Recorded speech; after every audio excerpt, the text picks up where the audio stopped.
عبدالقدوس بزنجو کے خلاف تحریک عدم اعتماد جمع کروا دی گئی۔ میڈیا سے گفتگو کرتے ہوئے سابق وزیر اعلیٰ بلوچستان اور بلوچستان عوامی پارٹی کے رہنما سردار جام کمال خان نے کہا کہ ہم چاہتے تھے موجودہ حکومت حالات کو بہتر کرے۔ بلوچستان حکومت کی کارکردگی بہترین نہیں تھی۔ 7 ماہ سے ہمارے اور دوستوں کے بلوچستان حکومت پر تحفظات تھے۔ انہوں نے کہا کہ ہم نے بار بار کہا، اب ہم خاموش نہیں رہ سکتے۔ وفاق میں عدم اعتماد تحریک کے دوران ہمارا مختلف پارٹیوں سے رابطہ ہوا۔ ہم نے سیاسی جماعتوں سے کہا بلوچستان کی بہتری کے لیے ہمارا ساتھ دینا ہے۔ انہوں نے کہا کہ ہم نے بار بار کہا، اب ہم خاموش نہیں رہ سکتے۔ ہمیں شوق نہیں ایک حکومت آئے اور دوسری چلی جائے۔ بلوچستان کے ساتھ زیادتی کو ہم نظر انداز نہیں کر سکتے تھے۔ عدم اعتماد تحریک میں 14 ارکان کے دستخط موجود ہیں۔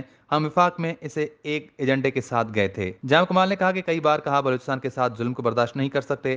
شہباز شریف، مولانا فضل الرحمان زرداری سے ملاقات کے دوران تبدیلی لانے کا ہی بیانیہ رکھا تھا۔ یہ نہیں ہو سکتا بلوچستان کے حالات خراب ہوں اور ہم کہیں کہ حکومت مدت پوری کرے۔ کئی بار حکومت کو کہا آپ کی سنجیدگی نظر نہیں آ رہی۔ اس موقع پر پی ٹی آئی کے رکن صوبائی اسمبلی سردار یار محمد رند نے کہا کہ جام کمال سے ہمارے اختلافات تھے۔ ہم چاہتے تھے جو کام جام کمال نہیں کر سکے وہ عبدالقدوس بزنجو کو کرنے تھے۔ اب ہم سمجھتے ہیں کہ جام کمال کی حکومت ان سے بھی بہتر تھی۔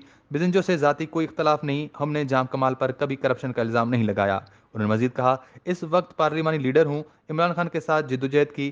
عمران خان نے بلوچستان کی عوام کے ساتھ بہت زیادتی کی۔ مجھے افسوس ہے پی ٹی آئی کے پرانے کارکنوں کو نظر انداز کیا گیا۔ خان صاحب کے چہیتے ٹائیگرز کو نوازا گیا۔ جو بات میری زبان سے نکلے گی اسے پورا کریں گے۔ پاکستان تحریک انصاف کے رہنما اور رکن صوبائی اسمبلی سردار یار محمد رند نے کہا کہ وزیر اعلیٰ بلوچستان عبدالقدوس بزنجو کے خلاف تحریک عدم اعتماد کے لیے مطلوبہ نمبرز پورے ہیں۔ یہ تحریک کامیاب ہوگی۔ تمام جماعتیں مشاورت کے بعد نیا قائد ایوان نامزد کریں گے۔